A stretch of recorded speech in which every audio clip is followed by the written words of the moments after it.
Yo, what is up, everybody? Your boy Sir Esco back again with another short horror story for you guys. This one is titled The Grave Crawlers, written by Old School Horror. Remember to use the links in the description below. Show love to them, like, comment, and subscribe. I reached the gates of Whispering Pine Cemetery, but had to stop because my lungs were burning.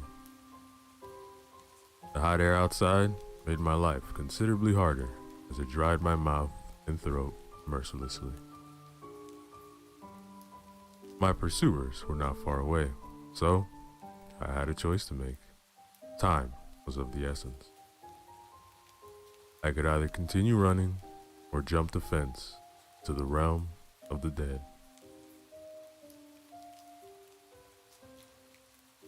Looking to my right, I saw far away the torches of the mob, which was hell-bent on capturing and punishing me. The thievery I had committed was out of the utmost necessity. I still hate myself to this day as I'm writing these pages for that unlawful act. But my punishment had been greater than that which any mob could have inflicted upon me. For what I've experienced that night exceeds the most hellish punishments or nightmares any mind could comprehend.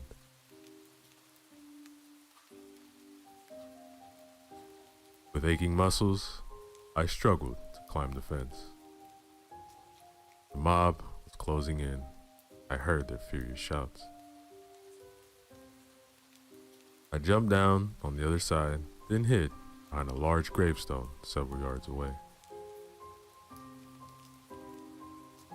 They turned onto the street with the cemetery, and just when I thought they'd passed by, they stopped. My heart was beating like the drums of war, and I was struggling to keep my rapid breathing from uttering any accidental sounds.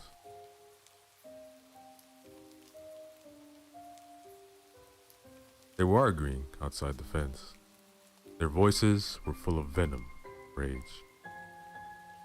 They were eager to capture me. I was praying to God to save me. To my knowledge, nobody had seen my face, so I had a chance to escape.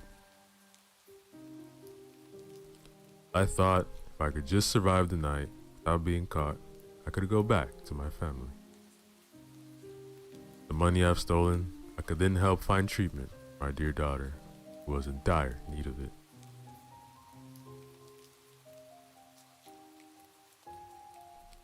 The arguing reached an end, and the mob decided to split up in order to increase their chances of finding me. I sighed in relief, thank God for his mercy. Had they chosen to enter the cemetery, I would have had no chance. Now looking back, I know it was not mercy from God, rather a punishment for my grave sin.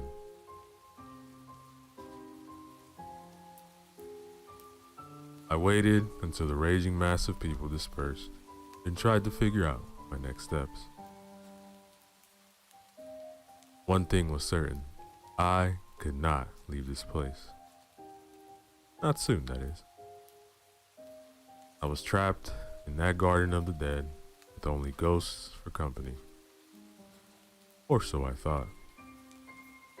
This place bore an ominous feel to it. I sensed it after my heart and lungs calmed down.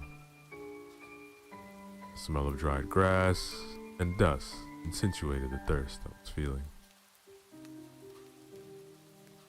Could have killed for a glass of cold water. Could even drink from a dirty puddle.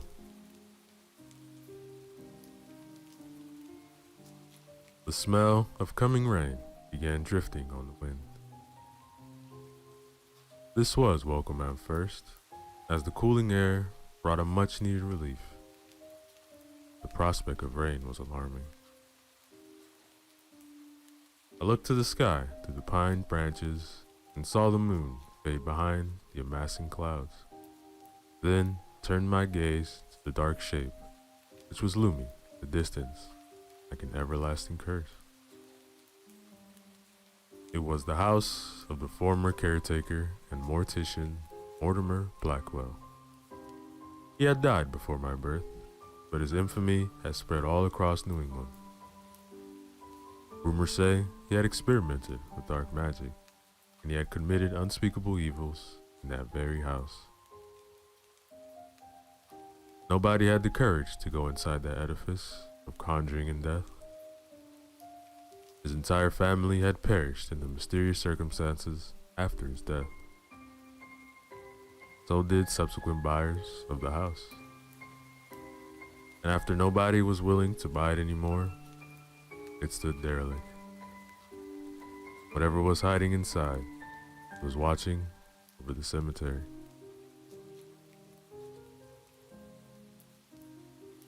I shuddered as these thoughts ran through my mind.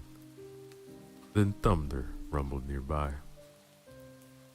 The sky was full of mounting fury, ready to unleash upon the land.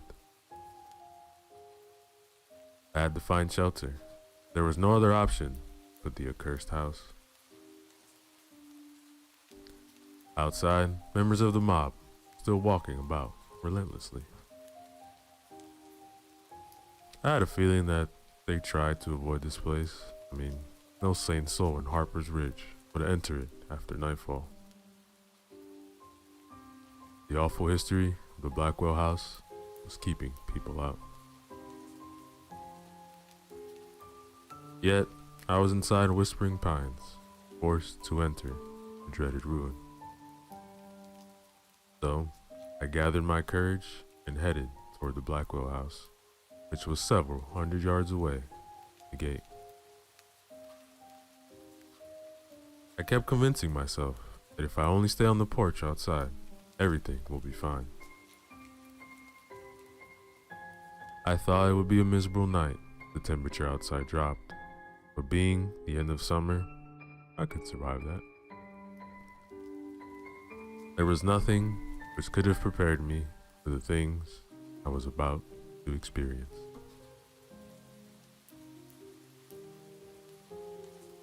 After a cautious walk among tombstones and pines, I reached the rotting corpse of the Blackwell house. The steps leading to the porch were made of stone, just like the stone of the graves in the cemetery. I hesitated to put my foot on the first step leading to this monument of Erebus, the primordial darkness. But as drops of rain began falling, I took the step with trembling feet.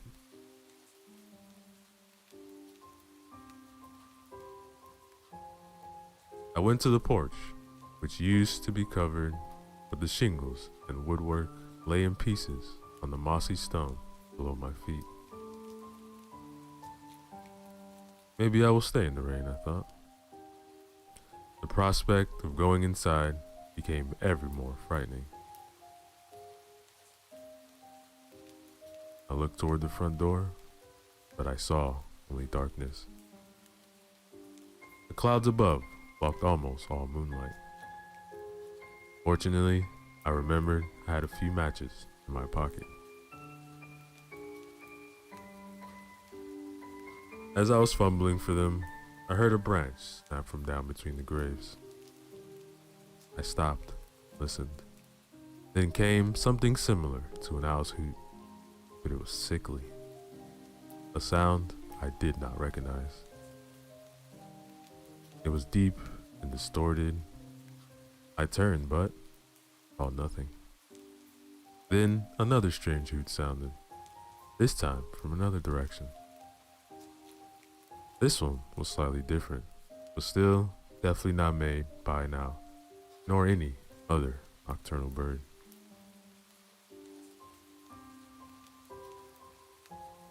A long pause followed. I did not move for several seconds, but then resumed my search for the matches. Finally, I found them. I took the small matchbox in my hand and opened it. I felt I have only a few pieces left in the box. Providence was surely not on my side.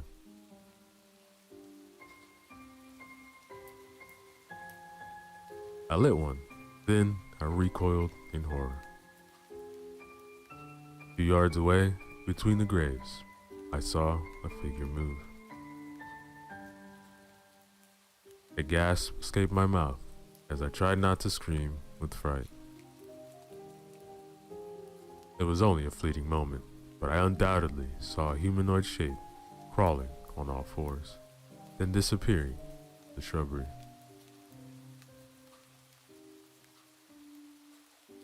The match was quickly burning down, so I threw it away, took out another one. I lit it and tried to look around. The light was meager. The fire was almost touching my finger when I pointed the match to the grave where I saw a figure hide. A pair of bright yellow eyes disappeared behind the stone as the light fell upon it.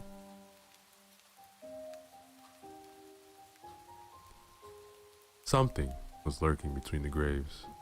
There was no doubt in my mind about it. I was trying to convince myself that it was only an animal, but its movements were unlike that of any creature I knew. Match burned my finger, so I dropped it. Then I heard rustling. Something was coming from the direction of the grave. I took several steps back, but heard the thing approach the darkness. It uttered a menacing but unrecognizable sound as it closed on me. Meanwhile, the falling droplets transformed into rain, and the ramshackle porch roof above provided little protection.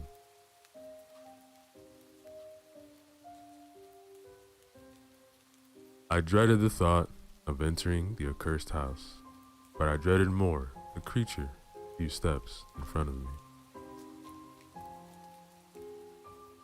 With a pounding heart, I turned and ran toward the blackness where the front door of the house was supposed to be. That thing bolted after me, but I reached the door just in time. My hand instinctively found the latch, and I opened it, stepped in, and closed it before the creature could catch me. I heard it pace around the door, sniffing, probing. Go away, damn you, I thought while I was gripping the latch with both hands. And finally, it retreated. I sighed, but I was in a worse situation than before. If a thing like that was outside, who can tell what was inside?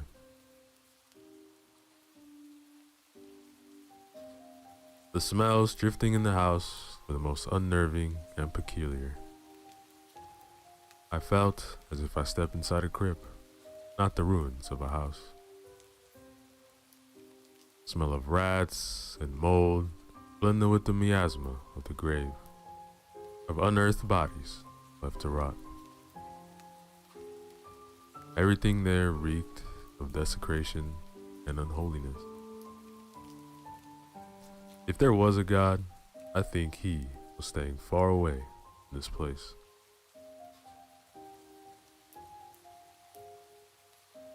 I held the door for some time, anticipating the creature's return, but it did not come back. I was suspecting its intent was to come in through a different entrance to surprise me. After it left, only silence remained. Faint skittering hit my ears. First, it startled me, but then I recognized the sound, that of rats moving around. I lit another match and looked around. Lots of debris lay about the house. A few feet away, I noticed a heap of old wood planks. I picked up a thin piece and held it beside the flame. It was dry, but caught fire where the match burned out. By the light of the meager flame, I searched the heap for the plank sturdy enough to prop the door with. To my relief, I found one. After propping the door, I turned with the intent of exploring my surroundings. It was not the prospect of discovery which was fueling me, but the assurance of security. I wanted to see if there was any immediate danger near me, or anything useful.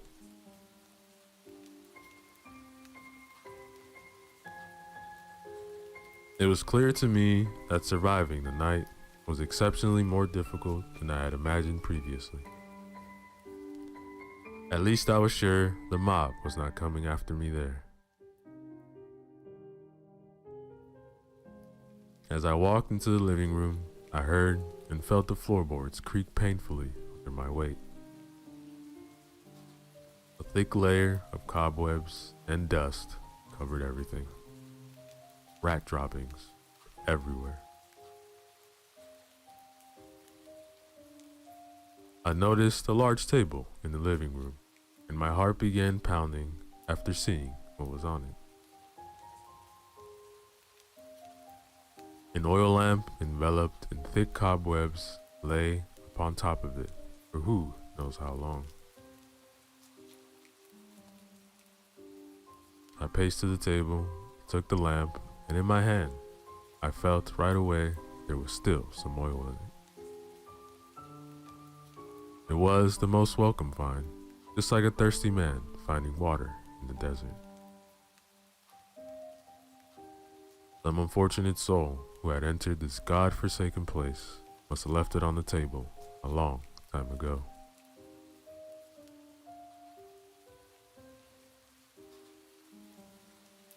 After clearing the cobwebs, I lit it.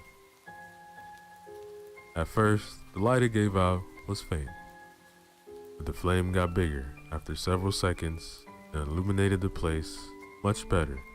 Weak flame, but thin piece of wood. Now, as the inside of the house was illuminated better, I saw my surroundings more clearly. The floor had several holes in it, and I noticed a large rat climb out of one of the holes. The light visibly confused it, and after staring at me with its beady eyes, it walked away nonchalantly to a dark corner while passing close before me.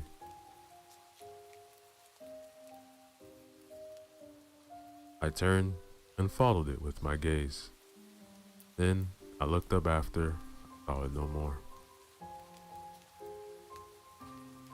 I gasped when I saw the movement in the corner at a butt eye level.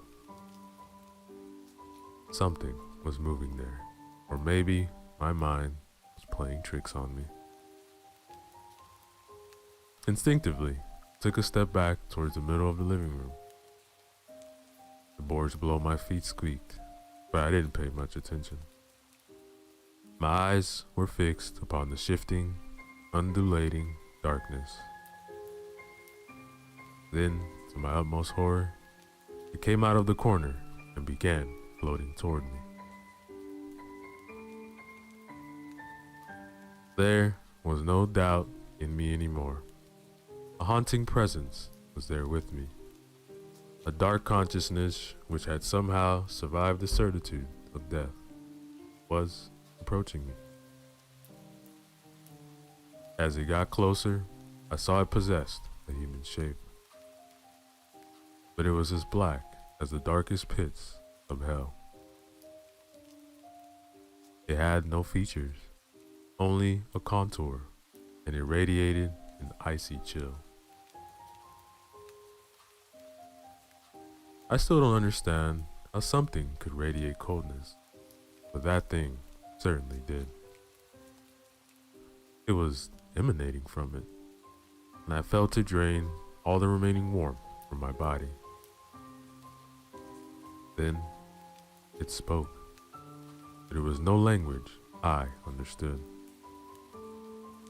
It was a strange mumbling which reverberated in my mind like some kind of dark chanting.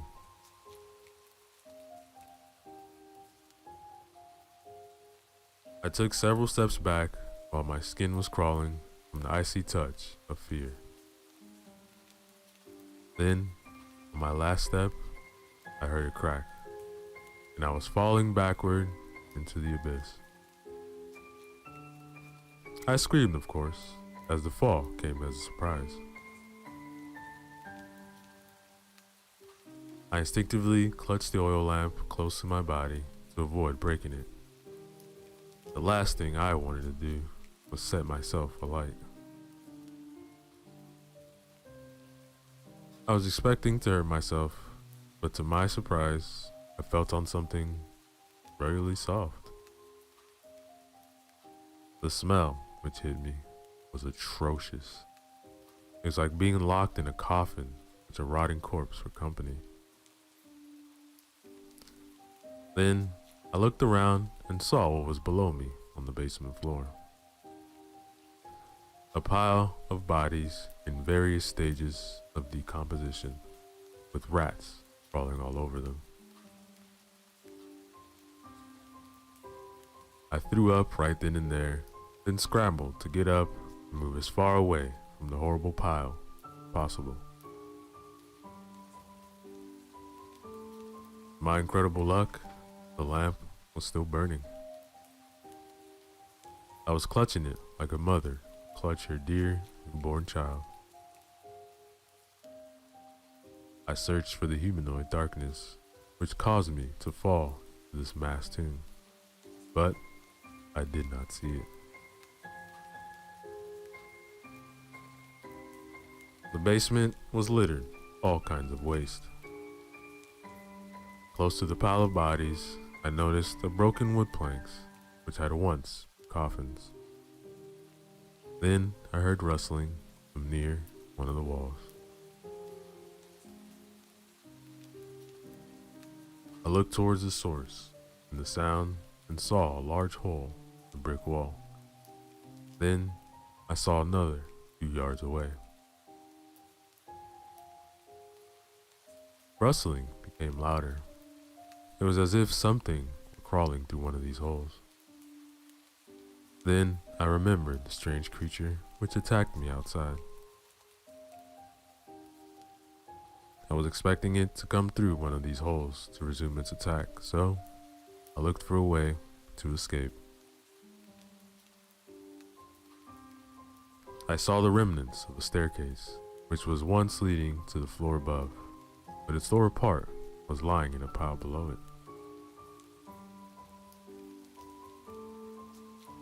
I had looked towards the hole again as the crawling intensified, and I saw the creature. It stuck its head out, its fiery eyes gleaming with otherworldly radiance. In its mouth, a human hand was dangling. Bluish and rotten, it had most likely ripped it off a cadaver somewhere in the cemetery. When I saw the creature with the hand in its mouth, I realized what that place was. An unholy feeding ground of the monstrosities born of the dark magic and necromancy perpetrated in the Blackwell house. I had no time to ponder more on the subject, however, because in the second hole, another creature appeared. This one had no body part in its mouth. It uttered a screech, which I felt inside my bones. Its mouth opened wide, revealing countless sharp teeth made of rending flesh. Its skin was dark gray, slimy, and covered by soil. The creature had thin, long hands and a large palm adapted to dig tunnels through hard soil and rip coffins apart.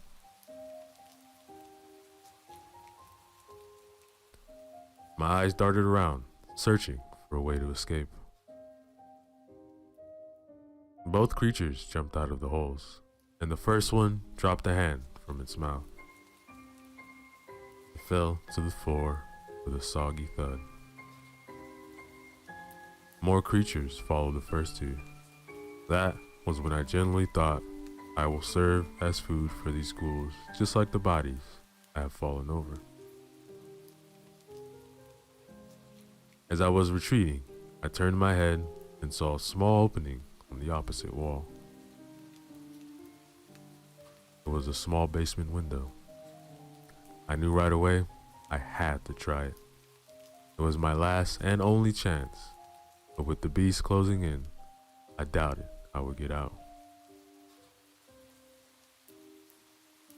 They approached, trying to encircle me while more came from the holes in the wall. A larger one came through, and when it saw me, it growled menacingly, then jumped into the pile of bodies. Saliva was dripping from its mouth. It must have been their leader. That was when I bolted toward the window. The beast growled and ran after me. I reached the opening with a few steps, but I felt them close. I smashed the lamp into the ground behind me, and the oil spilled and caught fire, blinding the nocturnal creatures for a few seconds. I jumped and grabbed the edge of the opening and pulled myself up.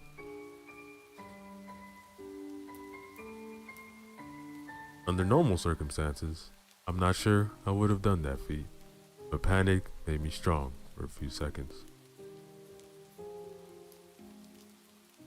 I almost dragged both my feet up when I felt claws dig into my flesh. The pain was sharp, cutting like a razor blade. I screamed, caring not about who might hear me from the streets outside. At that time, I preferred the people hunting me infinitely more than the ghouls from the abyss. The creature was dragging me down, its claws sunk into my flesh like hooks. I clawed at the stone, trying to overcome the pulling force, but then felt the beast clawing itself up my body. I shrieked as I felt the claws dig into my buttocks and lower back. Then, involuntarily, I struck the window pane, which was already cracked. It broke into several pieces, and I grabbed one shard with my right hand. As the creature made his way up, I stabbed backward behind my ear. It screamed as the shard sunk most likely into its eye. I felt a cold, vicious fluid cover the right side of my face and neck. It reeked of the grave. The monster fell backward, and I no longer felt its weight dragging me down. I then quickly grabbed the rim where the window pane used to be and pulled with all my might.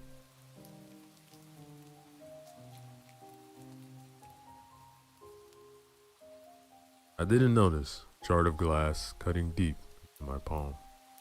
All I wanted was to get out by any means necessary. I did, but it was not over. I saw the shape of another creature in the opening.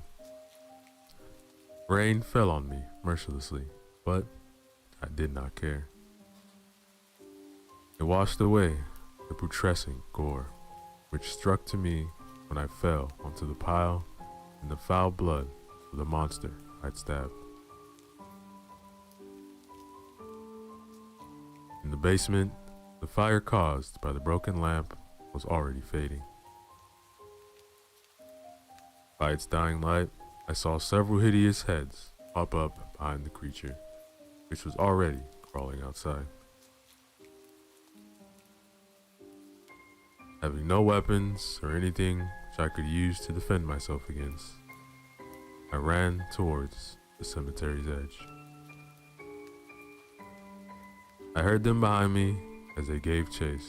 At the last moment, I changed directions with a sudden move. This made one of them crash into a gravestone, which shattered. So I ran, changing directions several times. My body was screaming for me to stop.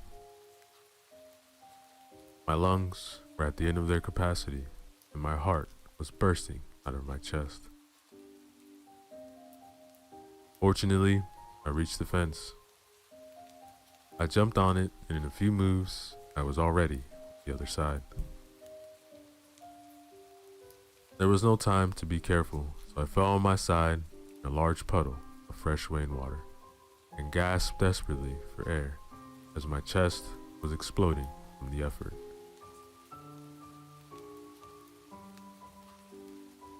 I turned on my back and heard the distant shouts of the people who had been chasing me. Rain fell onto my cheeks, and it was the most welcome feeling in the world.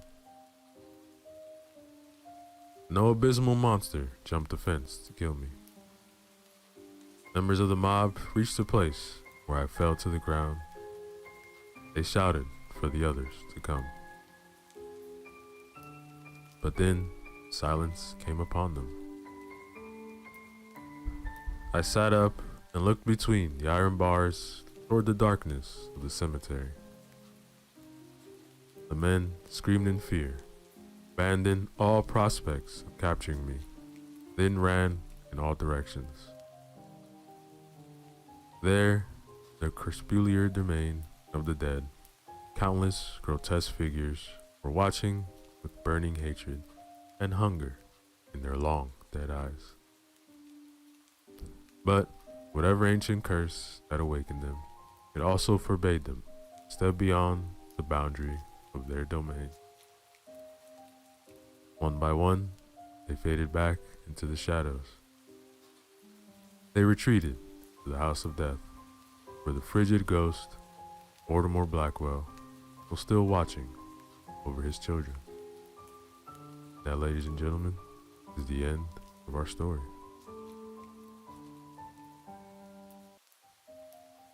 Yo, what is up, everybody? Your boy Sir Esco back again. I know it's been a minute.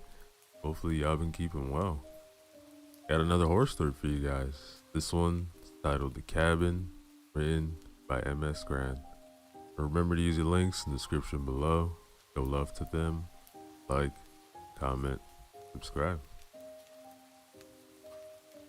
The Cabin. I'm writing this so that people will know what happened and what drove me to do what I did. I'm writing this as a warning so that no one else will follow in my footsteps. It began last week. I had recently inherited some money. Not I never have to work again money, but still a good amount. It was from an aunt on my father's side. I had really only ever met her a couple times when I was a kid. I hadn't had any contact with her after my father died when I was in my 20s, even though she was my last living relative. I instantly knew what I wanted to spend it on. I'd always wanted a small cabin in the woods where I could flee the everyday stress, the city, all the shit that we all have to deal with on a daily basis. A place just for me, where I could kick back by the fire and just recharge my batteries. I wouldn't say that I'm an introvert. I just enjoy my own company more than spending time with others. That's all. So, a couple weeks ago, I'm browsing on the internet for cabins not too far away from where I live. My curiosity was piqued by an ad of one of all the websites with houses for sale. A small one-story cabin suited right by a medium-large lake in the middle of the woods. Not another house for miles in any direction, and only about a 2-hour drive from my home. Looked exactly like the cabin I've always wanted in my mind whenever I've been daydreaming about having my own place like that. Now, it did seem a bit run down, but the price was almost too good to be true. I just had to see this place with my own eyes. Curiously enough, even though they've posted an ad on this place online, couldn't seem to find the website for the agency. Only a landline phone number or an ad in itself. I called the agency, set up a meeting with their agent. After a few unanswered signals, a man answered. Sounded out of breath, like he had a rush to answer the phone. We decided that I was going to drive up to their office on Tuesday last week and meet up with him. And together we were going to drive down to the cabin to have a look.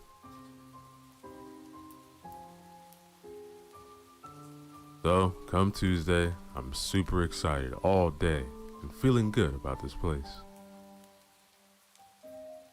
2 minutes after I got off work, I'm in my car, typing in the address to the agency, my GPS. Off I go. The office was located in a small town not too far from the cabin. About 30 minutes by car. The town itself was your typical small community with small shops and stores that looked like they had been owned by the same family for generations. A small church, kids playing in their yards with the fallen autumn leaves. Seemed to be quite a peaceful place to live. Typical, everybody knows everybody place. The not so gentle GPS voice abruptly advised me that I was coming up to my destination in a couple minutes. I took a turn and saw the sign for the agency, the other side of the street. I turned my car around at the next intersection, and when I came up to the place, a man was standing outside with a briefcase, constantly checking his watch, clearly waiting for someone to arrive. I parked my car, got out to go over to the agency when the man looked over my way. "Yeah, you're here for the cabin, right? Cabin by the lake?" Yes, I am." "All right, well, let's get going." He got into his car that was parked down the street and asked me to follow him in my car.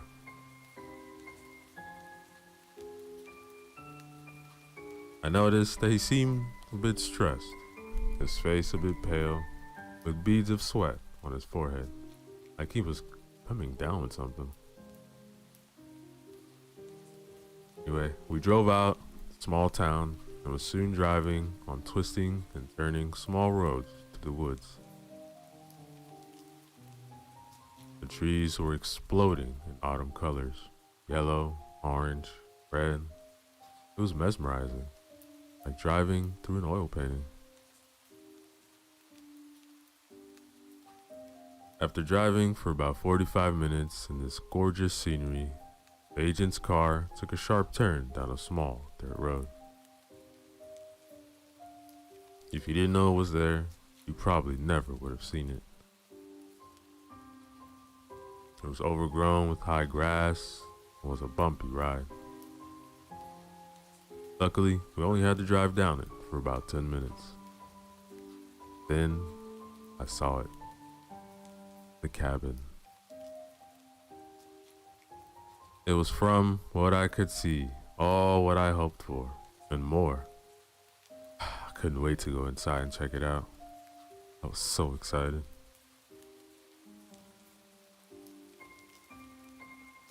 I parked my car next to his and got out. So, here we are. Indeed. God, what a beautiful place, I whispered to myself while looking around. The cabin was just like in the ad, a small, dark wooden house right next to the lake. The lake itself looked a lot bigger than it did in the small photos that I'd seen. The surroundings were all forest.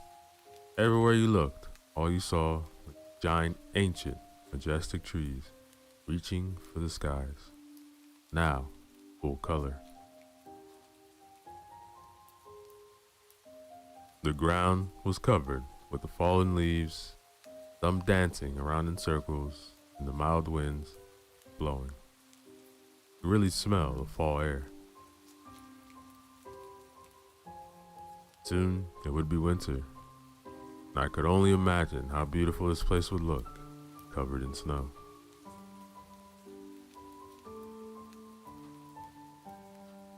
I decided then and there I would spend my entire holiday vacation there. Could we have a look? I heard him say, awakening me from my daydreaming. Oh, yes, of course. Show me the way. So, the cabin is old. In fact, we don't know who built it or when. But as long as we have the town record, cabin has been here. We've been keeping it record for about 140 years. But I honestly think the cabin is much older than that. Now, of course, the cabin has seen a couple different owners over the years, and most of them has modernized the place in some way or another when moving in. For instance, there's running water and indoor bathroom, electricity. There's, however, no landline telephone, and the cell reception out here is sketchy at best. No worries. My plan is to come out here and get away from all this anyway. So that actually just good. Gives me another reason not to check my emails every 5 minutes. Oh yeah, I know what you mean. Come on, let's go inside. I didn't say anything, but his sales pitch was unnecessary. I had already made my mind up. I needed this place. It was, however, out of character for me to feel like this. I could easily spend several days browsing through different stores, comparing prices, just for a pair of jeans. Yet, here I was, ready to hand over quite the amount of cash for a cabin I have never set foot in. But somehow, it didn't bother me. It was like I was drawn to it. I needed it. I wanted it. Every fiber in my being telling me so.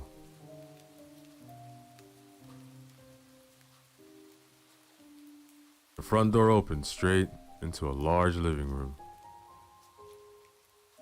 In the wall to my right, there was a big stone fireplace, beautifully and masterfully built, with large stones, different forms and sizes, carefully placed like a jigsaw puzzle, framing the fireplace.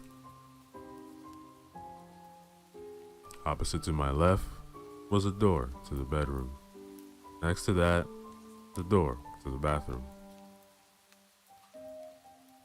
I immediately fell even more in love with this place. I was so into that, I at first didn't even reflect over the fact that it was furnished. The bedroom was a cozy little room, a big window overlooking the woods and the dirt road we drove down a couple minutes earlier. The front window, there hung old see-through once white curtains. You know, the ones grandmas always have for some reason. An old sturdy bed stood in the center of the room, complete with madras and bedspreads. If not for all the dust, it looked like someone had just got up from this morning and left it. Next to the bed, there was a small-sized table with a candle holder, covered in old melted stearate.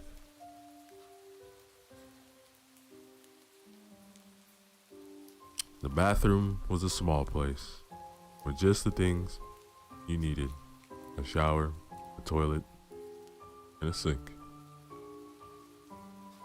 You can tell this part was added not too long ago, but still, it looked like it had been there for quite some time. It needed some cleaning, that's for sure. But all in all, it was just fine. On the far side of the living room, there was 3 big windows with an amazing panoramic view of the lake and the surrounding forest. That was about it. The cabin wasn't much more than that, which was perfectly fine by me. I certainly didn't need any more than this. I could already see myself sitting in front of the fire, a glass of scotch, and nothing on my mind. This place was perfect. Yeah, the previous owners left everything behind, it seems, the agent suddenly said.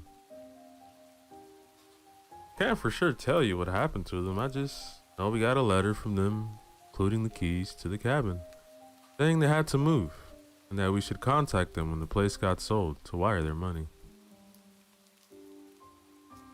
You keep the furniture if you want, or replace it, or whatever. Weird though. I thought, but not unheard of, many people can move in a hurry for any number of reasons. I looked around, and the furniture really did go well with the place. Big, strong wooden tables, leather sofa that looked like it would be really comfy, bookshelves filled with old books, lamps. Really gave the place nice ambiance. I'll probably have to buy a new bed though. I thought, feeling a bit weird about sleeping in some stranger's old bed.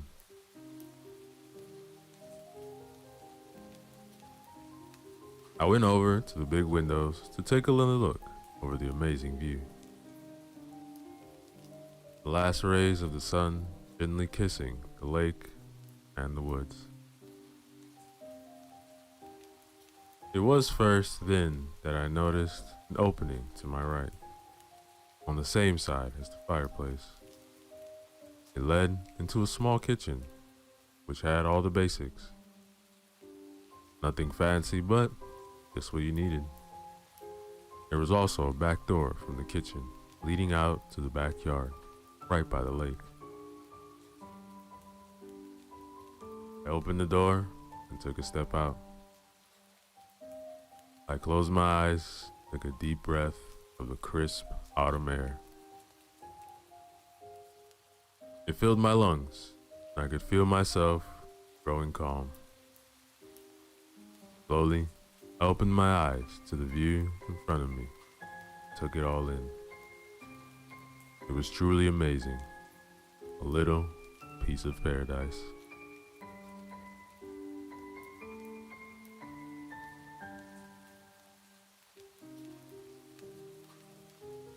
I drew another lung-filling breath where I stepped back inside, closed the door behind me. I was looking through the drawers and cabinets when I noticed the floor sounded differently in the middle of the kitchen.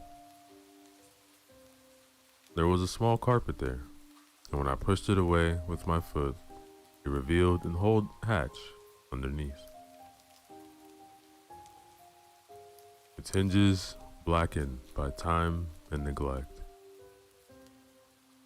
I looked over to the agent who was leaning against the wall, the kitchen entrance. "Oh, go ahead," he said, almost in an excited manner, motioned with his head towards the hatch. Open it, I leaned down and grabbed the handle and pulled the hatch towards me. It creaked and groaned like it hadn't been opened in years. A deep, dark, empty space beneath it stared back at me. I was trying to see what was down there. A steep wooden staircase with questionable stability led down to the darkness. I looked around for a flashlight. Like he was reading my mind, the agent came over, handed one to me. There you go. I always keep one on me whenever I go into the woods. I started to descend down the stairs, with one hand firmly gripping the wall, and the other one holding the flashlight, illuminating the steps in front of me. About 15 steps down, I made it to what looked like a classic dirt cellar. The kind they used to have in old days when you needed somewhere to keep your food from spoiling. You didn't have access to a refrigerator. This dirt cellar, however, was a bit different. It looked like someone had used it as an office of some sort. There was an old desk, 2 big bookshelves along the walls, packed with books of all sizes. What an odd place to put an office, though. I shined the flashlight around the small space and saw that there was an old oil lamp hanging from the hook. I took it down and brought it back with me to the kitchen.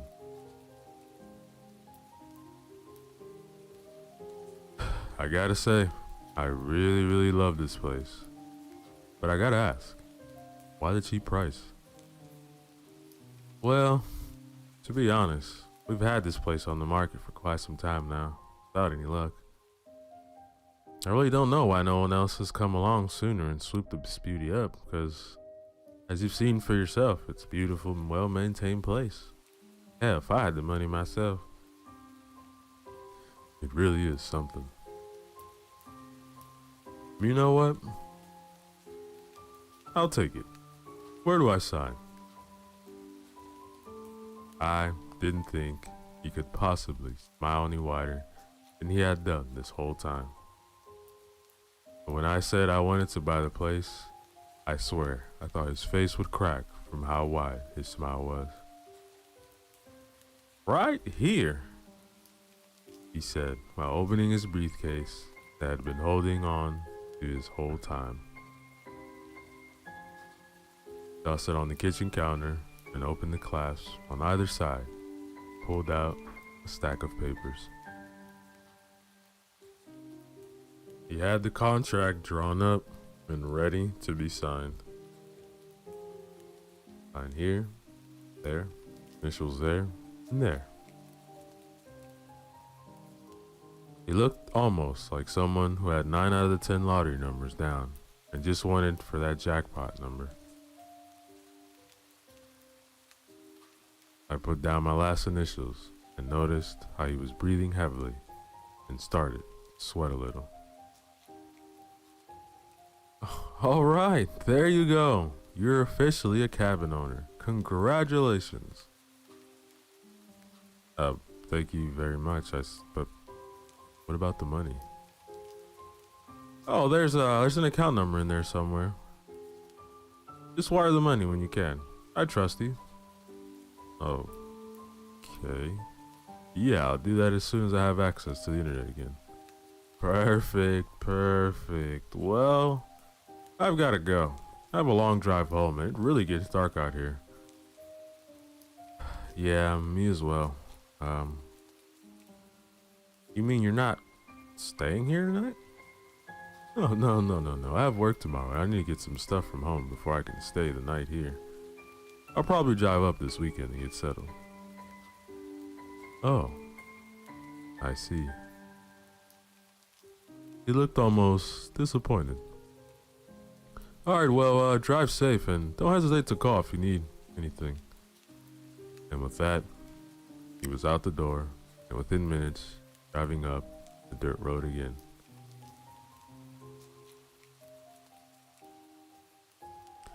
I took one last look around. My cabin, I thought. My own cabin. I let out a slight laugh. I couldn't believe it. The sun was just about to disappear behind the trees on the far side of the lake, making the water look almost entirely like it was ablaze. The thick mist was slowly rolling out of the waters, and even though I was inside, I could feel the coldness out there. I turned to leave, when in the distance, I swear I could hear a faint giggle. I stopped in my tracks and listened. Nothing. Must be the house, I thought. Wooden houses make all kinds of weird noises when temperature changes. I shook it off and went out through the front door, locked up, and walked over to my car, drive home. The leaves rustling and crunching beneath my feet.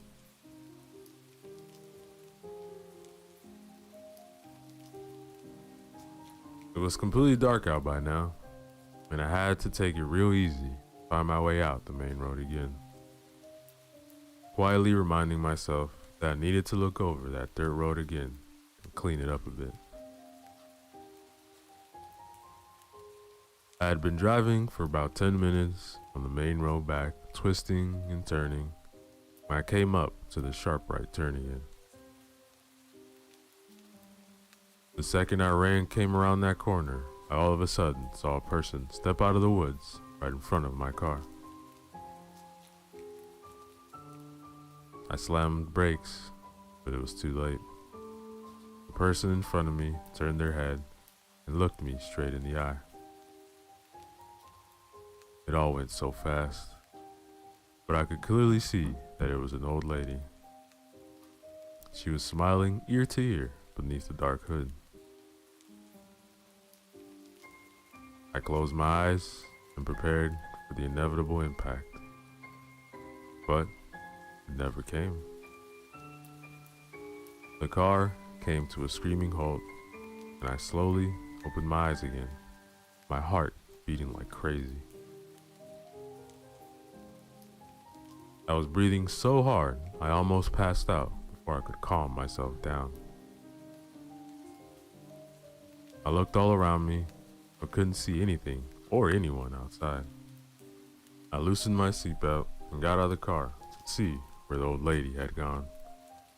Oh my God, is she under the car? There was no one. Nothing. I was sure she had been there just seconds ago. I could still see her old creepy face in front of me. Had I fallen asleep? I turned my warning signals on and walked back the way I had came. There were no signs of anyone.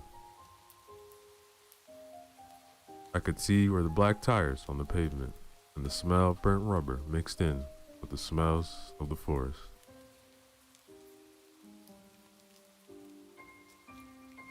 The wind was picking up, thrashing and tarring the huge trees from one side to another. Branches cracking and breaking in the wind. In the distance, I heard a lone owl howl. After looking around for a while, I, without finding any evidence for an old lady, or any other person for that matter, got back into my car, drove all the way home. The rest of the way being uneventful.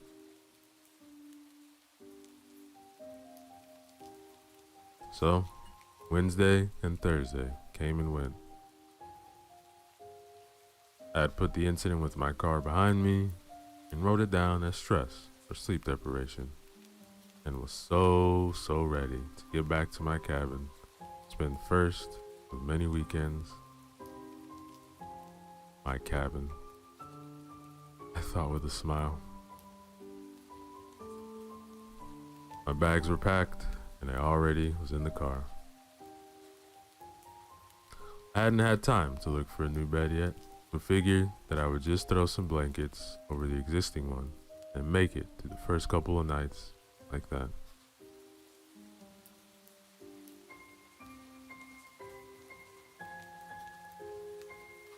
I sat in my office, counted down the minutes while staring out the window. Outside, the busy city was living its life. People in suits, stressing, get from one place to another, cars stuck in traffic, honking at each other, get out of the way. Buildings of all sizes packed tight together, blocking out the last few hours of the afternoon sun, casting shadows on the streets, stopping the fresh air from freely flowing, whilst containing all the foul stench of the city within their broad, tall walls, looming above all. I absolutely couldn't stand it there. I felt claustrophobic among all this. I needed to get back out there, to the cabin. I closed my eyes while listening to the clock on the wall, slowly counting down in seconds.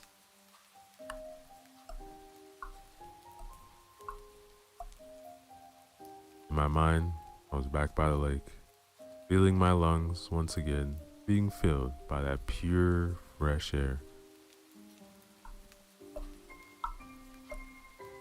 I opened my eyes. The clock had just struck 5 p.m. I slammed my laptop together, grabbed my stuff, and took off to the elevator and pressed the button for the garage. The elevator stopped on each floor to let more people in, pushing me further back. I could feel the panic of this containment creep closer, my pulse beating faster and faster. I stood in the corner at the back of the elevator when the doors opened once again. I couldn't see much from my position. A small metal box now packed with people, all wanting to get home as soon as possible. But for a split second, one of the mirrors of the wall, I thought I saw a familiar face step into the elevator. I tried to look past all the suits, all the trench coats in front of me, and that's when I saw her. One quick glimpse was all I got, but I saw her. The only one not facing the doors, but staring me straight in the eye. There she stood, the old woman that I thought I had ran over the other day, smiling. I only saw her for a split second, and when the doors finally opened again and people started to exit, she was gone.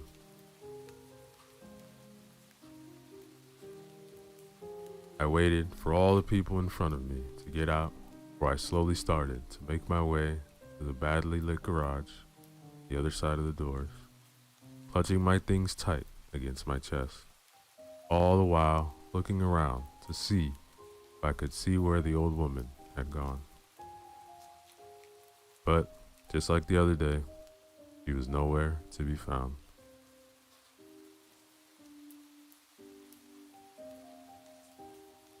I finally got to the car, sat down, and closed the door behind me. I took a deep breath. You're imagining things. Come on. Another breath, I slapped myself to return to reality. And then finally, I was on my way. I got up to the cabin around 7 p.m. The sun was in vain struggling to illuminate on the oncoming night sky. The trees looked just as beautiful as a couple days ago. Majestic, beautiful, huge. I wondered how old they could be, how long they had stood there, dancing in the wind, their roots digging deeper and deeper to the soil for each coming year. What secrets do they keep? What have they seen during their time?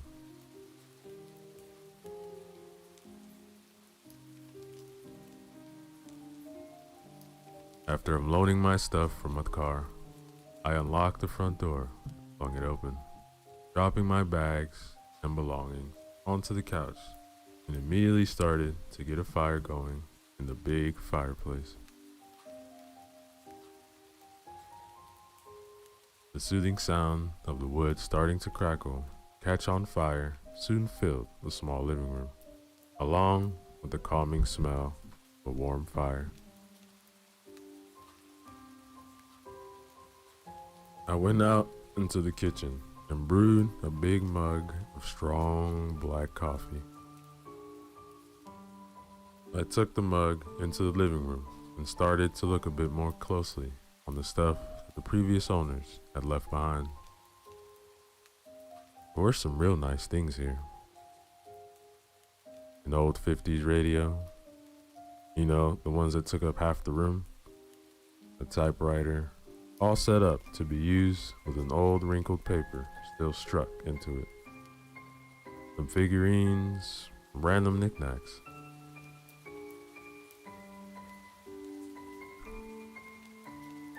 I started to go over the books on the bookshelf, but noticed that they all had the same theme.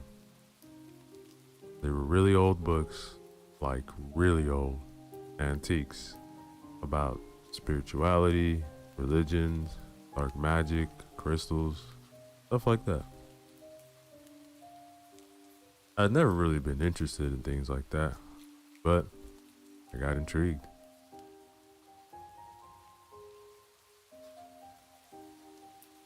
I pulled one of the books out and sat down on the couch, skimming through it while sipping my coffee and listening to the fire, now at full blaze, spreading its warmth around the cabin.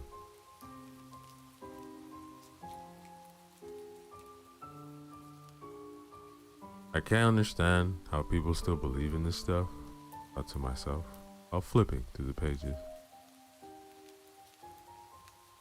I went to put the book back up on the shelf when I noticed a painting hanging over the fireplace.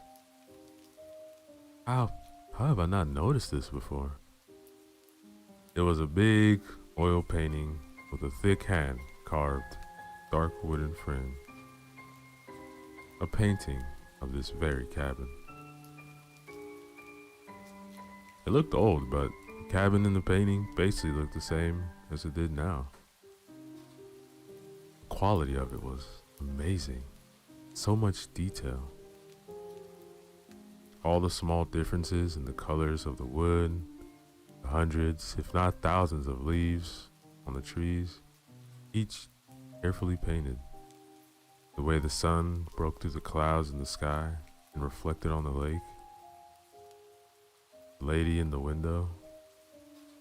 Wait, what lady? I looked again. There was no one in the window. I had to rub my eyes, but I swear I saw someone there just now. Must just be getting tired and hungry. I could hear my stomach growl, and I hadn't eaten since lunch. I brushed away the unsettling feeling of the painting and went back into the small kitchen. Ah, damn! I was supposed to stop and buy groceries on my way up. I had totally forgotten. I had literally nothing to eat. Well, I better drive into the small town and get some food. I downed my last coffee and placed the mug on the mantelpiece, and then stepped through the front door. Just like last time, I was up here. The wind had now picked up again, and the trees were once again swaying violently from one side to another, desperately trying to hold on to the last yellow-reddish leaves that were being ripped from their branches. Like a mother trying to hold on to their child in panic.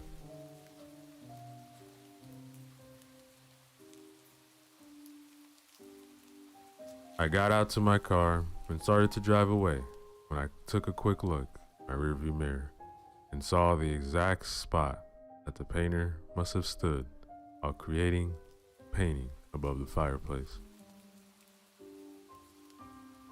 I swear I could see someone standing in the living room window, if only for a split second. I stopped my car and turned around to get a better look. There was no one. I swear my mind's playing tricks on me. I really need to get to eat. I just kept on driving and finally got to the town, parked my car, started to walk around. It really was a small town. One main street, a couple of smaller ones intersecting with mostly homes, different sizes. The place seemed deserted at this time. Yellow tinted lights above the street rocked back and forth in the wind. It started to rain. I couldn't see a living soul anywhere, but I felt like I had eyes on me from behind every curtain, every dark window I walked by. I wrapped my jacket closer and tried my best to avoid the cold rain as I finally found a small grocery store with the lights on and went inside. The store mirrored the rest of the town. It was like taking a step back in time as I went inside. It looked like a grocery store from the 50s. Big bags of wheat, potatoes, and seeds, and some sort of floor with hand-painted signs. Cans of all kinds of soups and preserved fruits, vegetables on the wooden shelves. The place was only lit by a dim light, hidden somewhere above the rows of shelves that took up most of the place of the small shop. The radio was playing quietly in the distance, and you could hear the rain, gaining in intensity as it poured down on the windows. There wasn't much to choose from, so I got some basics and went to the register to pay. The owner was an elderly gentleman with a white beard, brown glasses. He reminded me of Santa, I remember thinking. He looked up at me from his chair where he sat, reading a paper with a suspicious look. Not from around here, are you? No. I just bought the cabin up there by the lake. Spending my first weekend. Cabin? By the lake? Huh. Yeah, it's a small place. I see. And this is your first night? Oh, that's right. Just needed to get some food out there. Mister, if I were you, I would get in my car and drive back wherever you came from. I just looked at him, dumbfounded. Didn't really know what to respond. So I just grabbed my groceries and started to walk towards the door, casting one last look back at him before I went outside. I'm serious. Forget the cabin. Go home. Why? This place isn't right. I know what cabin you mean. Stay away. Just go back home and forget all about it. Yeah, I think I'll be alright. Yeah, that's what they all say. Don't say I didn't warn you. I slowly walked out of there and closed the door behind me. Well, that was weird.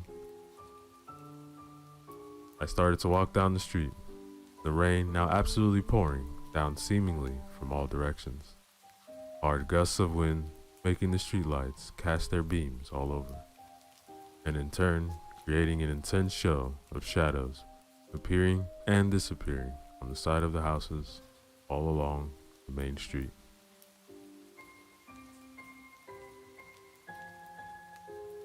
I realized I was close to the agency, where I had met the agent on Tuesday. But when I came up to the spot where we met, the place was all boarded up. And oddly enough, it looked like it had been like that for some time. The wood on the boards looked old and weathered, rusty nails protruding from the sides, like it had been nailed to the wall for ages. There was no sign of having any kind of business for years, let alone 3 days before. I tried to peek inside between the moldy, smelling boards, but couldn't see much. It seemed completely empty and abandoned.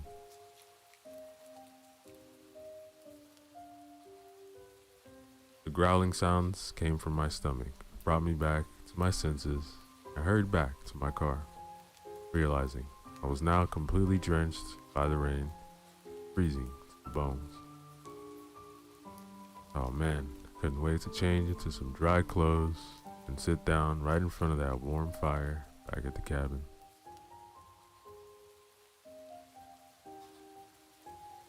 On the way back, I remembered that I still had the agent's number in my list of recently called numbers on my phone.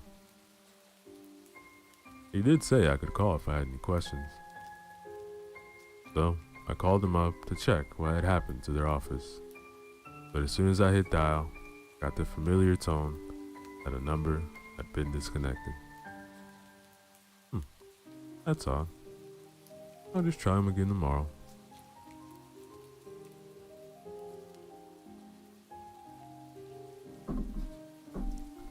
The whole drive back, I couldn't shake the comments from the old man at the grocery store.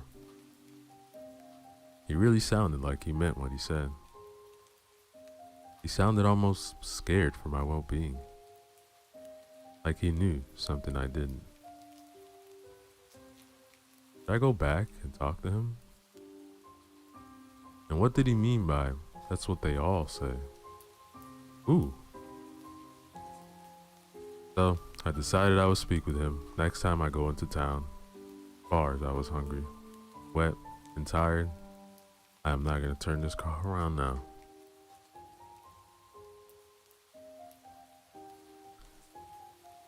When I got back to the cabin, I parked the car and quickly went inside. So hungry, I was about to pass out. So, I went into the kitchen, found the saucepan. It didn't look too nasty.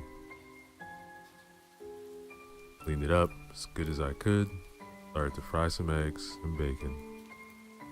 The best I could find in that small town. I noticed that the old oil lamp on the kitchen table that I had recently brought from the dirt cellar. I wonder if the old owners had left any lamp oil laying around, and I started to look. After moving some stuff, I found a bottle with some fluid left and filled it up and lit it. It really gave a cozy light and a nice smell. I left it on the kitchen table while finishing making my late dinner.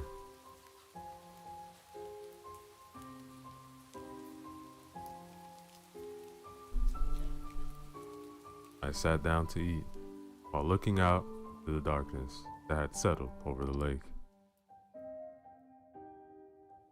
The rain crashing down on the surface like someone was throwing hands full of pebbles, all their might, to the lake. The winds stirring up white foamy waves, going all directions at the same time, crashing into each other with force, sending the foamy droplets flying and joining the rain from above.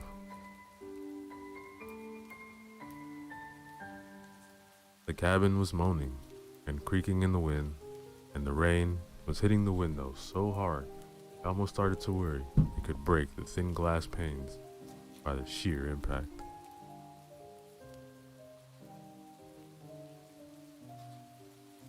I started to think about the cellar beneath me. It really was a strange place to have an office. No windows, cold, dark. I needed to investigate it further. I finished my dinner and placed the dishes in the sink.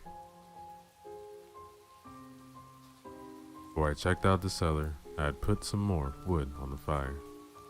You could really start to feel this was an old place. No great insulation, especially in weather conditions like these. If the fire went out, it would get real cold in here real fast. I went out into the living room, and the fire was almost out already. Red embers glowing.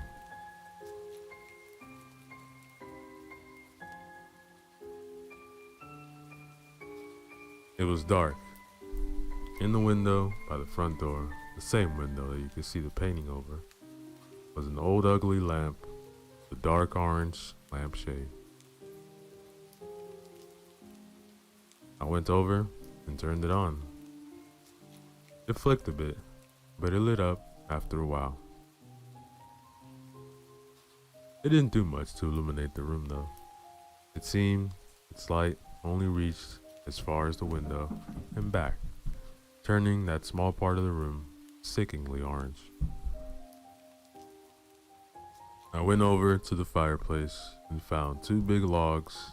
I went over next to it, turned it on. These would do fine. As I turned to go back to the kitchen and down the cellar, I saw out of the corner of my eye a painting. There's a light in the window. I did a double take and looked over there again. No, there was no light. There's no woman and no light. Damn it. Mine is playing tricks on me again. Must be all this fresh air or internet absent or something.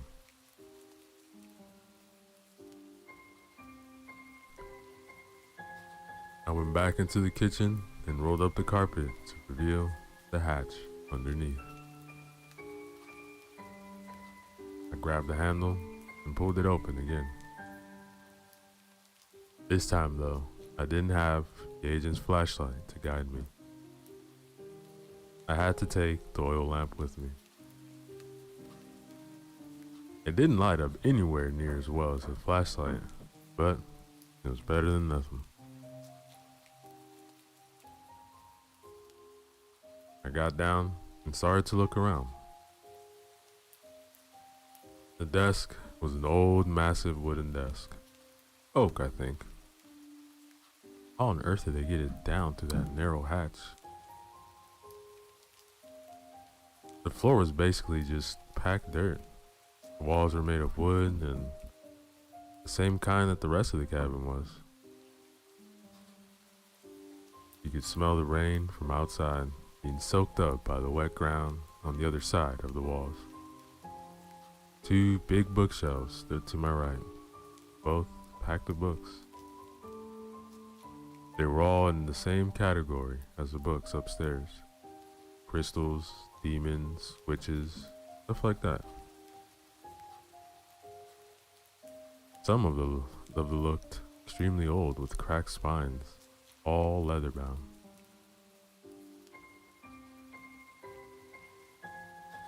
There was a faded image of a mountaintop in the foreground with what looked like a fire behind it. I flipped through the pages, but it was written in some foreign language that I couldn't understand. It looked like nothing I had ever seen before.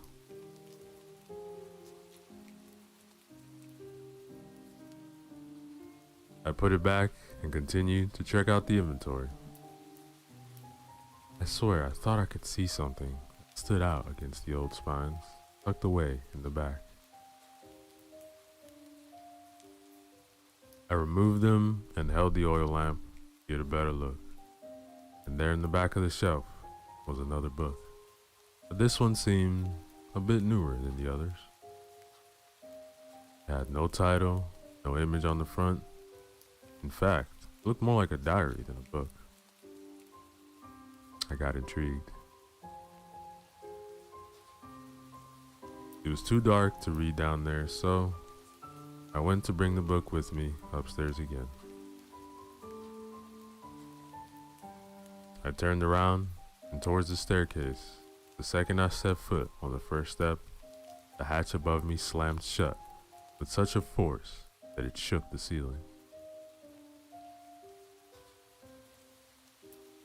I got so startled, I dropped the book, damn near dropped the lamp as well. I rushed up the stairs and tried to open it, but it wouldn't give way. It lifted a few inches before it slammed shut again, almost like someone was standing above it. I swear I heard a giggle like before, only closer. I started to freak out and was about to yell for help when I realized that there was no one around for miles. I was alone. Alone in the dark, damp cellar. Claustrophobic panic started to set in again. But as quickly as it started, it stopped. Suddenly, the weight lifted, and I could open the hatch again.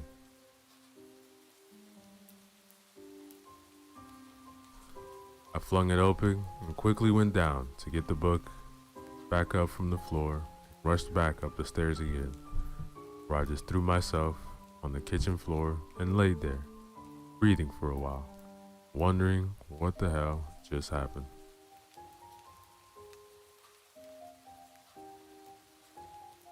I got up, closed the hatch behind me, went into the living room, and sat down in the leather couch in front of the fire. Outside, the weather had not started to settle. It seemed to only get worse. So, I placed the book on the table, got up from the couch, walked over to the big windows overseeing the lake, trying to shake the sudden rush of adrenaline out of my system while watching the storm rip through the surrounding forest outside. I worried a bit if the huge trees near the cabin could withstand such brute force. What if one of the trees would fall over in the wind? It would turn this cabin into tinder in the blink of an eye.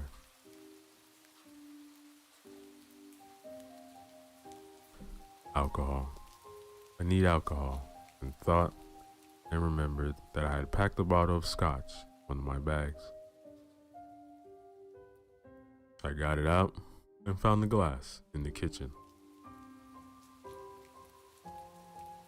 I poured myself a real generous drink and went back to the couch, took one big sip.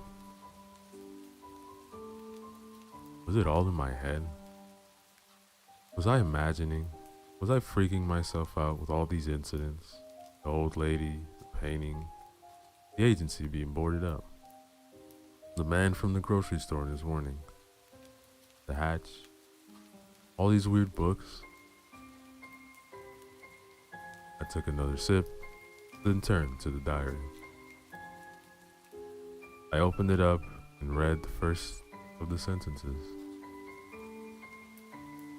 I'm writing this so that people will know what happened and what drove me to do what I did. I'm writing this as a warning so that no one else would follow in my footsteps. But if you are reading this, chances are it's already too late for you. If you have come so far as to have found the cellar and the diary, then you have probably already signed the contract. If you have signed the contract, it's too late. You have already given yourself to her. You probably already know who I mean. You've seen her out the corner of your eye, maybe in the cabin, maybe in the woods, Maybe even in the goddamn painting over the fireplace. That damn painting is cursed. I threw it in the fire one day, only to find it back on the wall the next day. And that, just the start. I tried to get away, but it was pointless. No matter how I tried, I still ended up where I had started. In that fucking cabin. I have now realized that there's only one way out. Tonight, I'm going to end it myself. I'll hang myself in the cellar. I won't let her win. She can't have me or my soul or whatever it is that she wants from me. I'm going out on my terms. Sorry to say, but if you're reading this, you're probably going to want to do the same soon. Might shut the book hard. What the hell is this? Thought. This must be some sort of prank from the previous owners. Then I heard something slowly being slid over a rough surface. I stood up and gulped down the rest of the glass with one big sip. Out of the corner of my eye, I saw my coffee mug suddenly fly across the room, from the mantelpiece, crashing to the opposite wall, a million pieces. Oh, fuck this. I'm going home. I grabbed my jacket, bolted out the front door, and ran for the car. The wind almost lifted me off the ground, and the rain felt like I was being hit by 1,000 tiny nails. I could swear I heard a distant voice in the wind, but ignored it, got into my car, and turned the key. It wouldn't start. I tried again and again and again and again, but no luck. It was dead. I screamed and got out again and started to run up the dirt road. The second I turned back to the car, a huge branch broke from the tree just above, came crashing down, straight through the windshield of my car, into the driver's seat. Holy shit! I exclaimed as I fell backwards into the mud. I struggled to find a grip into the slippery surface, eventually getting myself up again, immediately starting to run up the dirt road. I'll find my ride once I hit the main road, I thought. But in a weird sense, it felt like everything around me was trying to stop me from leaving. The wind and the rain were almost too much to run against, and the branches from the surrounding trees seemed to reach out after me, like bony fingers nagging me, trying to grab onto me. I ran, and ran. Man, was this road always this long? After running for at least 15 minutes in a straight line, I saw a light ahead. Ah, finally. Maybe it's a car. I ran faster. I gave everything I had. Then, in disbelief, I fell to my knees. The light in front of me wasn't from my car. The light was coming from the old ugly lamp in the window. The window of the cabin? Ow, I hadn't made a single turn. How could I be back? I looked behind me to get my bearings. There in the distance, I thought I saw someone standing in the middle of the road. But as soon as I tried to focus and look closer, it seemed like the person disintegrated, blew away like leaves in the wind.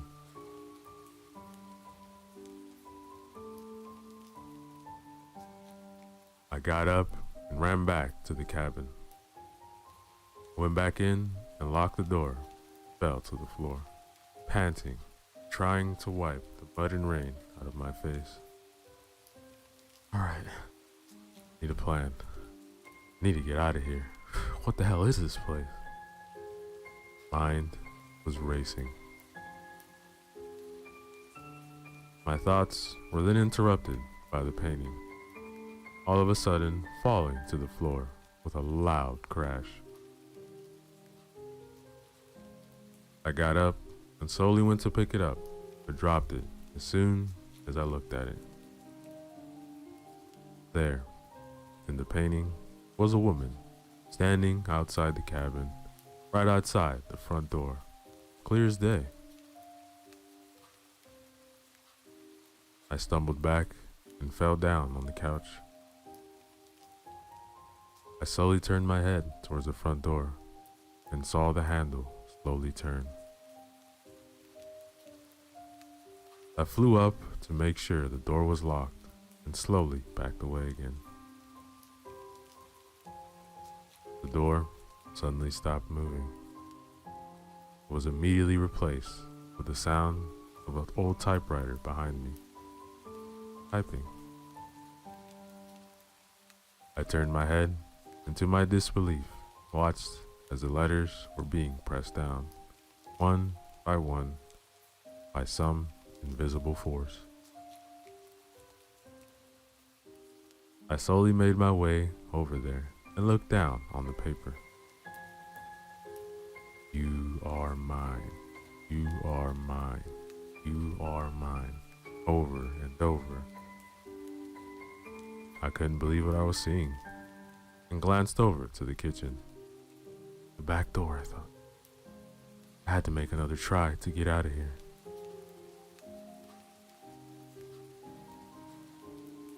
I took off into the kitchen and out the door. Once again, I slid down into the mud and got myself back up again and took off to my left into the woods alongside the shore of the lake. There's bound to be a house somewhere along the shore. I tripped and fell, got branches in my face or my jacket. I didn't care. I was not going to stop. After about 20 minutes, I saw a clearing up to my left. It looked like a camping spot. Maybe there's someone there that can help me?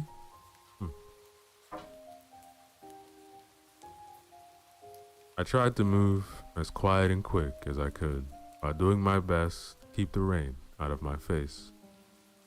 But when I came to the clearing, it was empty. No sign of anyone being there any time. There were, however, markings and carvings on the trees all around the clearing. I got up closer, and it looked like the same language that I had found in the old books. Almost Latin, but not quite. 3 rows of text on one tree and some weird carvings. It was hard to make it out in the darkness, but it looked like a crescent moon and something else.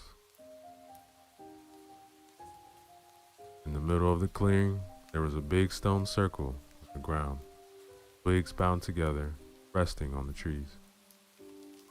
What the hell is this?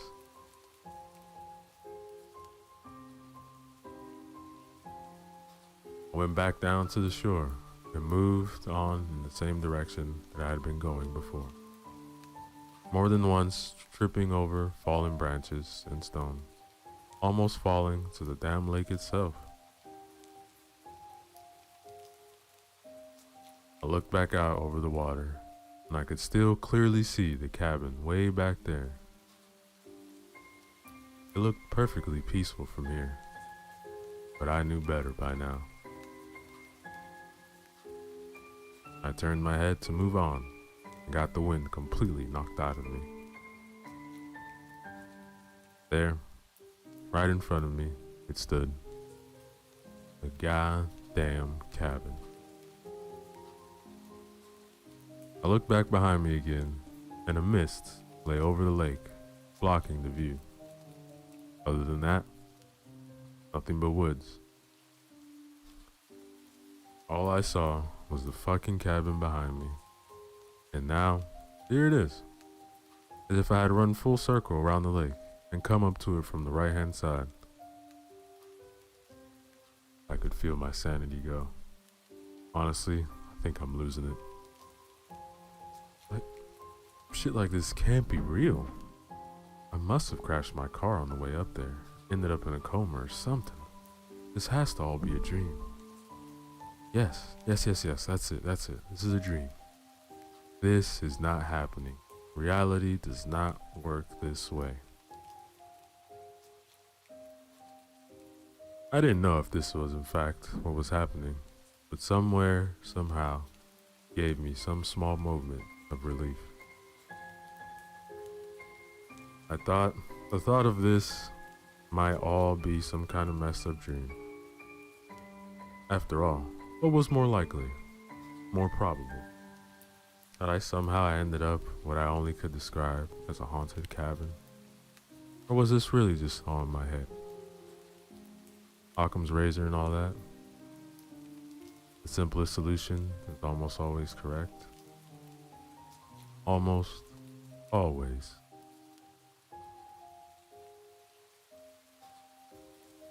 I had no choice to go back into the cabin for a second time since the world turned absolute.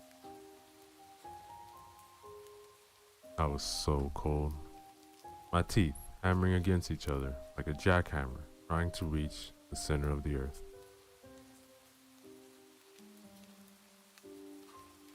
My clothes were by this point more water than fabric.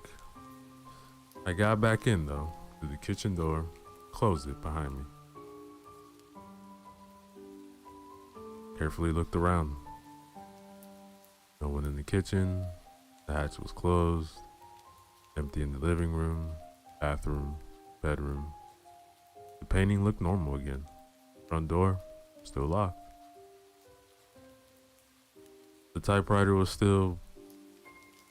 I walked over to it again, and the paper was blanked. There was nothing written on it. Coma, dream. I must be. Either that or I'm truly losing my mind. I sat down in the couch once again. A loud sigh, poured myself another drink. The fire was still going. Felt good. I discarded my soaking wet jacket on the floor and could feel myself calm down a bit. I glanced over at the table and saw the diary still laying there. I grabbed it, kept on reading. I just can't see any other way out. I don't know what happens if she catches you. I don't want to know. All I know is that I've been up here for 3 days now, and I can't get out. I tried getting to the main road. I've tried running out into the woods. I even tried swimming over the fucking lake. No matter what I try, I always end up back here at the cabin. This place is cursed. I even tried to burn the book to the ground, but the fire wouldn't take. It's a goddamn wooden cabin. The fire wouldn't take? God damn it. I'm writing this as a warning, but I don't know if it will make any difference. On my last day here today, I found a diary myself, written by the last owner, with a warning for me, or for anyone who would have found it. Poor guy before me couldn't take it either. He had ended his stay here, and on this earth, by going out into the lake to drown himself. I think hanging is probably faster. If only I had a gun, could have ended it in a second. I truly hope no one needs to read this, but if you do, I'm so sorry.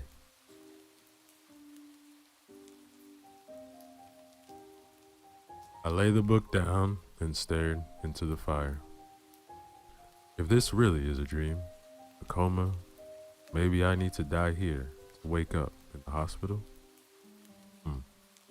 Either way, I can't take any more of this.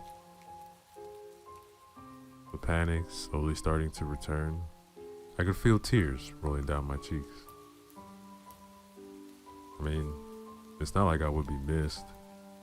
Sure, they would have a moment at work, say a few things about me, but that's it. I don't have any family, no girlfriend or wife, no kids. I have to try. I have to try to die so that I maybe can live again. If this really is a dream, maybe my only way out.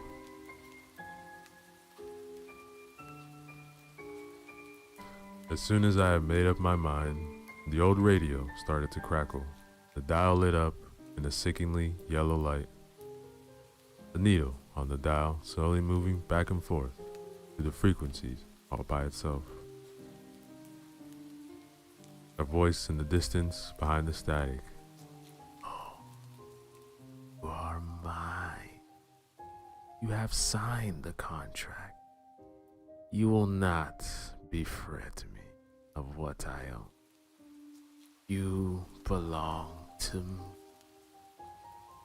And a loud bang on the door, and the handle started to wiggle furiously. I stood up in a panic, staring at the door, then at the radio, the dial now flying back and forth in a manic speed, and the room from nowhere burst with loud white noise.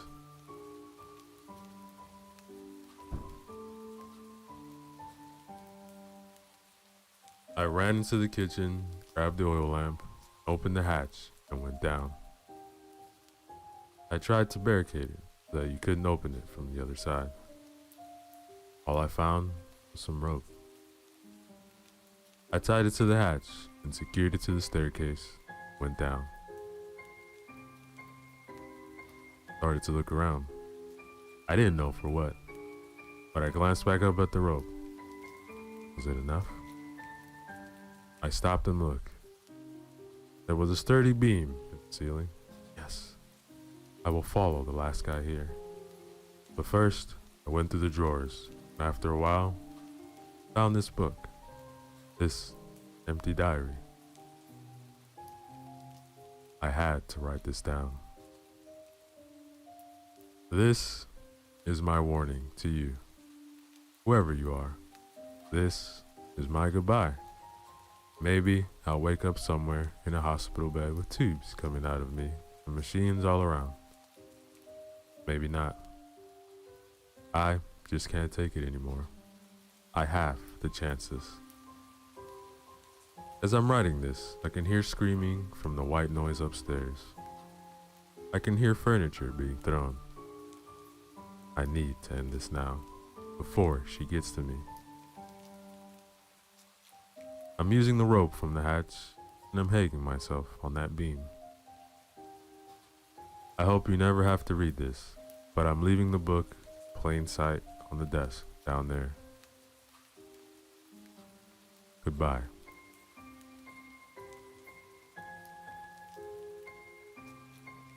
Silence. Was I dead? I opened my eyes. I was lying on the dirt floor, rope around my neck. My head hurt. Blood was dripping into my eye. What had happened? I tried to get up, but I was pinned down. I tried to hang myself, but the beam had broken and knocked me out. It looked like the back of the room was about to cave in. I managed to get out from under the beam and sat on my knees. Couldn't breathe. I loosened the noose around my neck and tossed it to the floor, breathing hard and deep. The beam had knocked over one of the bookshelves.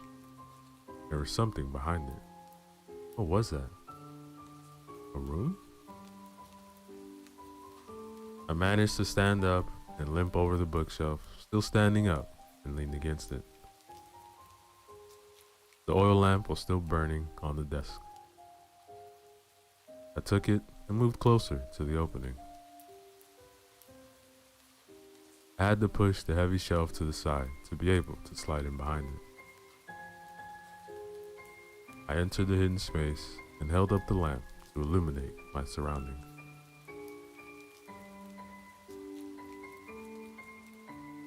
What was that in the back of the room? It looked like an altar? A big stone altar, bowls with something in it. It looked like dried up blood mixed with some other stuff. The smell was nauseating.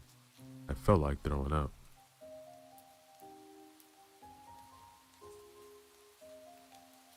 The walls were covered in weird symbols and sigils. In the center of the altar, there was another book. It looked like it was bound by small patches of leather. Was it leather? It almost felt like skin. There was a symbol on the front of the eye and a crescent moon. It looked like it had been burnt into the skin.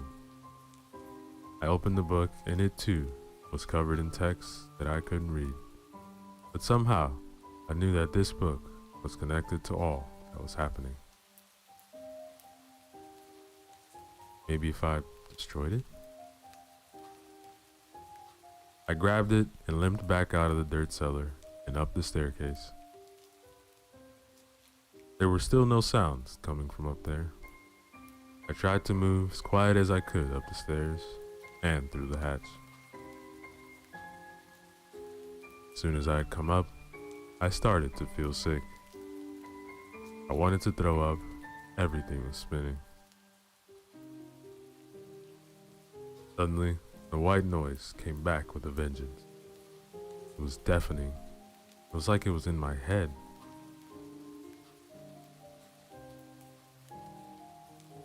I could feel blood starting to drip from my ears. I have to destroy this book. This is all I can think of. I got sick in the sink and fell to the ground. Something flew by my head and crashed in the wall behind me. Plate? I looked up and the entire shelf on the wall was shaking, glasses flying right to me. I caught one right in the eyebrow, blood starting to pour down on my face. I mustered all the strength I had left and started to crawl towards the living room. Honestly, it felt like I was crawling up a steep hill, like gravity had shifted. I grabbed a hold of the wall by the opening and pulled myself closer.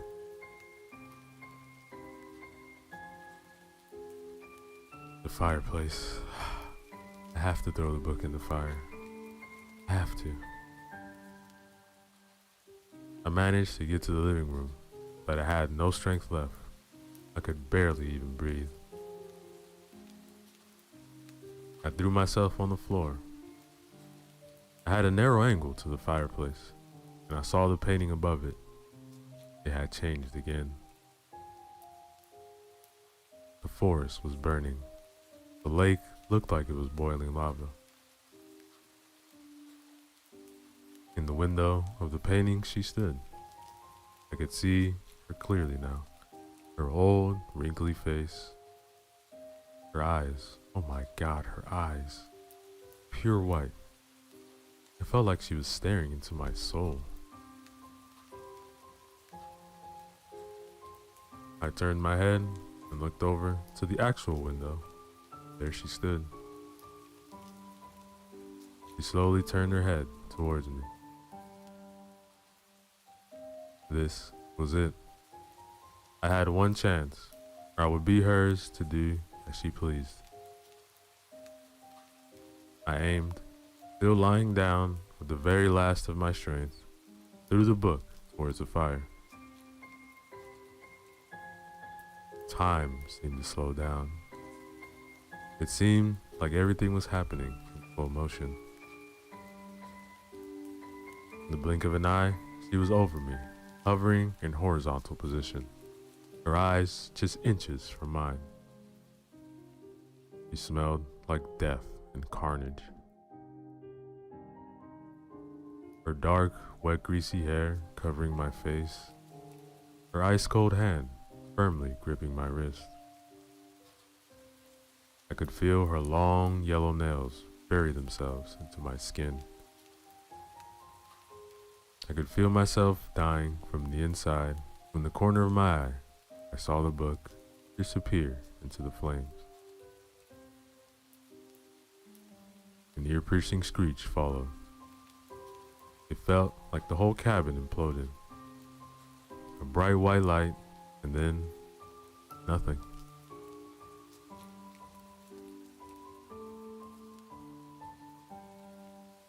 I woke up yesterday in the hospital. They say a couple of hikers found me out in the woods in what looked like a camp spot. Apparently, I had been lying there in the middle of a big stone circle, unconscious. Dried blood everywhere, torn clothes, bruises all over. I wasn't sure what had happened. I remembered everything, but couldn't even believe it myself. It had just to have been a dream, I thought. That was until they came to change my bandages. There, on the wrist, were two barely visible scars. A crescent moon and an eye. I don't think I'm out of the woods yet. And that, ladies and gentlemen, is the end of our story. Yo, what is up, everybody? Let's go back again. Another short horror story for you guys. This one is a one-shot written by Old School Horror titled Something's Out There. Remember to use the links in the description below. Show love to them. Like, comment, subscribe.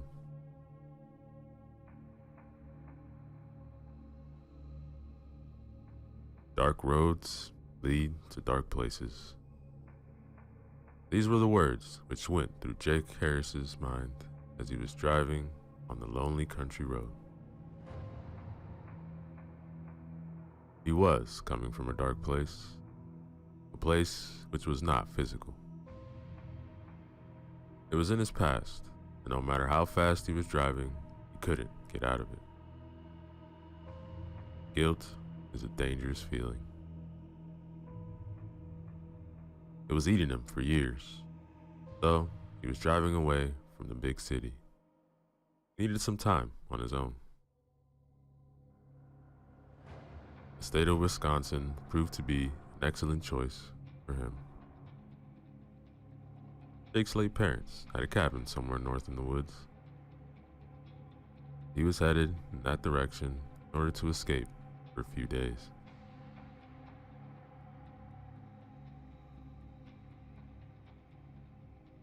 Sleepiness crawled over him, and he had a hard time concentrating on the road. He was driving for many hours now.